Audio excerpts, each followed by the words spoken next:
भारत और पाकिस्तान के बीच cease fire हो चुका है। भारत और पाकिस्तान के बीच अभी भी तनाव जारी है। इस बीच भारत के ऑपरेशन सिंदूर और उसके बाद पाकिस्तान पर भारत के जवाबी हमले को लेकर कई सैटेलाइट तस्वीरें सामने आ रही हैं।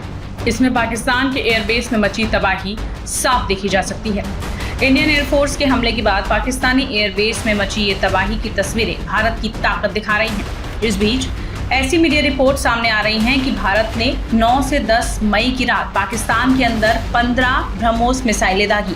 भारतीय वायुसेना की इस कार्रवाई से पाकिस्तान में हड़कंप मच गया। भारत के इस हमले में पाकिस्तान के 13 में से 11 प्रमुख एयरबेस तबाह हो गए। भारत ने इससे पहले पाकिस्तान के रडारों को निष्क्रिय करने के लिए खास ड्रोन का इस्तेमाल किया था। पाकिस्तान ने 7 से 8 मई की रात को भारत में कई सैन्य ठिकानों पर ड्रोन और मिसाइलों से हमला करने की कोशिश की थी। इसके जवाब में भारत ने पाकिस्तान के खिलाफ ये कार्रवाई की। मीडिया रिपोर्ट्स में ऐसा दावा किया जा रहा है कि एनएसए अजीत डोभाल की सलाह पर ब्रह्मोस मिसाइल को इस मिशन में मुख्य हथियार के रूप में चुना गया। मीडिया रिपोर्ट के मुताबिक भारतीय वायुसेना ने पाकिस्तानी रडारों और एयर डिफेंस सिस्टम को सक्रिय करने के लिए पहला बिना पायलट वाले विमानों का इस्तेमाल किया। एक बार जब पाकिस्तानी रडार और एयर डिफेंस एक्टिव हो गए तो भारत ने उन्हें हारो कामिकेज ड्रोन का इस्तेमाल करके पूरे सिस्टम को डीएक्टिवेट करके तबाह कर दिया। इसके साथ ही ब्रह्मोस और स्कैल्प क्रूज मिसाइलों का इस्तेमाल करके पाकिस्तान के एयरबेस पर तबाही मचाई गई। इन हमलों में ब्रह्मोस मिसाइलों का खास तौर पर इस्तेमाल किया गया। BrahMos supersonic cruise missile Pakistan के खिलाफ एक प्रभावी, सटीक और विश्वसनीय हथियार क्यों साबित हुई? डीआरडीओ के पूर्व डीजी सुधीर मिश्रा के साथ मुनीश देवगन ने खास बातचीत की। इस दौरान उन्होंने ब्रह्मोस की खासियत भी बताई। आकाश मिसाइल सिस्टम है हमारा, जो मेक इन इंडिया के हथियारों ने पाकिस्तान की खूब कमर तोड़ी है इस बार। हाँ। तो इस पर क्या आप बताना चाहेंगे, क्योंकि आप लगभग 40 साल जुड़े रहे हैं डीआरडीओ के साथ। हाँ, देखिए, भारत ने खुद मिसाइल बनाने की शुरुआत की थी 1982-1984 के लगभग, जब हमने IGM-DP प्रोग्राम शुरू किया था, इंटीग्रेटेड गाइडेड मिसाइल प्रोग्राम, जिसके जो डॉक्टर कलाम ने शुरू किया था हैदराबाद में। तो इस प्रोग्राम के जरिए हमने बहुत तरीके की मिसाइलें डेवलप करी, और जब करते गए उसके बाद हमने अस्त्रा मिसाइल डेवलप करी, फिर उसके बाद LRSAM, MRSAM डेवलप करी, और जो उस समय की मिसाइलें थी उसमें से आकाश जो है वो एक बहुत सक्षम मिसाइल के रूप में उभर कर आई है। ये मिसाइल एंटी एयरक्राफ्ट मिसाइल है। इसकी रेंज है 25 किलोमीटर, और ये मिसाइल भारत ने निर्यात भी करी है। और ये मिसाइल हमारी भारतीय वायुसेना, थल सेना, इन दोनों के पास मौजूद है। तो इस मिसाइल को पार करना पाकिस्तान ही नहीं बल्कि दुनिया के किसी भी देश के लिए बहुत मुश्किल है, क्योंकि जब हमने निर्यात की है ये मिसाइल, तो जो देश इसको खरीदता है वो इस मिसाइल का कंपैरिजन करता है, इस मिसाइल के बारे में दूसरी जो मिसाइल हैं दूसरे देशों की, उनके साथ तुलना करता है कि ये मिसाइल कितनी अच्छी है और कितनी ख़राब है। तो उन्होंने तुलना की, और तुलना करने के बाद उन्होंने देखा कि ये दुनिया की सबसे अच्छी मिसाइल है, तो उन्होंने इसको ख़रीदा।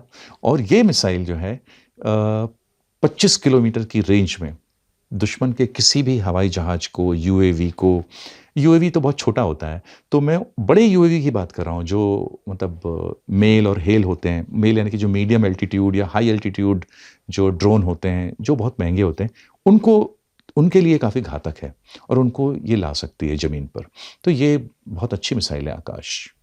एयर डिफेंस सिस्टम पाकिस्तान का पूरी तरह से ध्वस्त कर दिया था भारत की सेना ने। तो आपको क्या लगता है कि पूरी तैयारी थी, इतने सालों से हम लोग कई एक्सरसाइजेस करते हैं, तो क्या इसका फ़ायदा हमें खूब मिला? क्योंकि निशाना बहुत सटीक था। एयरफोर्स ने खुद कहा है कि जो प्लान किया गया था कि जहाँ जहाँ आतंकी ठिकाने हैं, और उस प्लान पर पूरा टारगेट हिट किया गया है। तो इस पर क्या लगता है आपको कि इसी के चलते पाकिस्तान में खूब खौफ का माहौल रहा? हाँ, मुझे ऐसा लगता है कि जब पीस टाइम होता है, जब शांति काल होता है, तो हम बहुत सारे एक्सरसाइजेस करते हैं अलग अलग देशों के साथ मिलके। हम बहुत सारे गेम भी प्लान करते हैं, खेल, एक जो कंप्यूटर गेमिंग होती है वो भी हम करते हैं, गेमिंग करते हैं, सिमुलेशन करते हैं, ये देखने के लिए कि हम कहाँ हैं और हमारे जो दुश्मन हैं दुश्मन देश वो कहाँ पर हैं। तो हमने जब भी गेमिंग की है, हमने जब भी सिमुलेशन किया है, या हमने जब भी दूसरे देशों के साथ मिलके ये एक्सरसाइजेस की हैं, तो हमने देखा है कि हम हर बार लगभग जीते हैं। और इस बार हमारी सेनाओं ने ये पहले से सोच के रखा था कि कहाँ-कहाँ पर हमको हमला करना है और किस तरीके से पाकिस्तान को उसके घुटनों पर लाकर खड़ा करना है, और हमने किया, ये पूरी तरीके से किया। तभी तो 3 दिन में हमारे लिए भारत एक बहुत बड़ी इकोनॉमी है। भारत दुनिया की चौथी बड़ी इकोनॉमी है। हमारे लिए लड़ना एक बहुत आसान बात है, हम सालों लड़ सकते हैं। लेकिन एक गरीब देश पाकिस्तान, जिसके पास रोज़मर्रा की चीज़ें खरीदने के लिए पैसे नहीं हैं, सरकार चला नहीं पा रहे हैं, उनके लिए तो 2-3 दिन लड़ना ही एक बहुत बड़ी बात है। आपने मिसाइल मैन अब्दुल कलाम जी का जिक्र किया। जी। एक ऐसे साइंटिस्ट पूरी दुनिया जिनके काम का लोहा मानती है। आपने क्या-क्या सीखा? आप कहते हैं कि आपको उन्होंने भर्ती किया था। क्या-क्या कलाम जी के बारे में कुछ ऐसी यादें या कुछ किस्सा आप सुनाना चाहें दर्शकों को?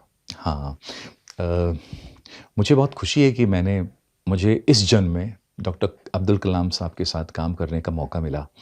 वो एक ऐसा व्यक्तित्व, मैं थे शब्द नहीं यूज़ करूँगा, चूँकि हम सभी लोग जिन्होंने उनके साथ काम किया है, तो हम लोग पाते हैं कि आज भी वो हमारे बीच हैं।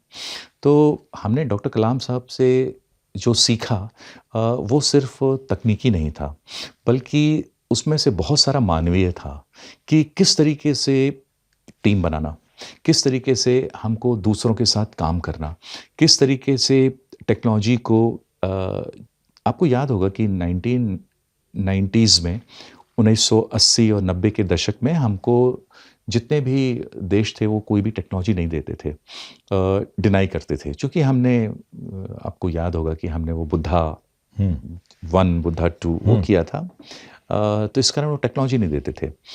तो वो हम सभी लोगों को चैलेंज करते थे, कि एक तरीके से चैलेंज देते थे कि ये बनाना है, और अगर तुम इसको बना लोगे तो तुम दुनिया के एक बहुत बड़े वैज्ञानिक के रूप में जाने जाओगे। और ये सिर्फ हमारे लिए नहीं, बल्कि भारत में बहुत सारे जिन कॉलेजेस के साथ हमारे कोऑपरेशन थे, बहुत सारे आईआईटीज़ के जिनके साथ हम काम करते थे, बहुत सारे सीएसआईआर की लैब्स हैं जिनके साथ काम करते थे, आईएससी बैंगलोर है जिनके साथ काम करते थे, डीआरडीओ की और भी लैब्स हैं जो काम करती थी। वो सब डॉक्टर कलाम से मोटिवेटेड रहती थी, उनकी लीडरशिप से मोटिवेटेड होती थी। उनकी जो मैनेजमेंट स्टाइल है, उनका जो रिव्यू करने का तरीका है, उन्होंने एक जो मैट्रिक्स मैनेजमेंट होता है कि हमने 5 प्रोजेक्ट किए थे। देखिए, उस लैबोरेटरी ने कभी 1 प्रोजेक्ट भी नहीं किया था सफलतम प्रोजेक्ट, और उस लैब को 5 प्रोजेक्ट मिले थे एक साथ काम करने के, उतना ही मैन पावर था, उससे ज़्यादा लोग नहीं थे। उस स्थिति में किस तरीके से 5 प्रोजेक्ट को सफल बनाना, और किस तरीके से ये देखना कि हर व्यक्ति, हर इंजीनियर, हर वैज्ञानिक, हर टेक्नीशियन अपनी बेस्ट, अपना सबसे अच्छा इस मिसाइल प्रोग्राम के लिए दे सके, तो वो डॉक्टर कलाम ने हमको सिखाया। और जहाँ तक कहानियों की बात है, तो कहानियाँ तो इतनी सारी हैं कि कुछ मत पूछिए। कुछ आपको उन्होंने कभी प्रेरित किया हो, प्रभावित किया हो किसी चीज़ के लिए? डॉक्टर कलाम ने एक जगह मुझे बहुत प्रभावित किया। मैं युवा था काफ़ी, तो जब 21 साल का था, 22 साल का था, 21-22 साल का था जब कलाम साहब, तो उस समय काफ़ी कन्फ्यूजन होते हैं ज़िंदगी के बारे में।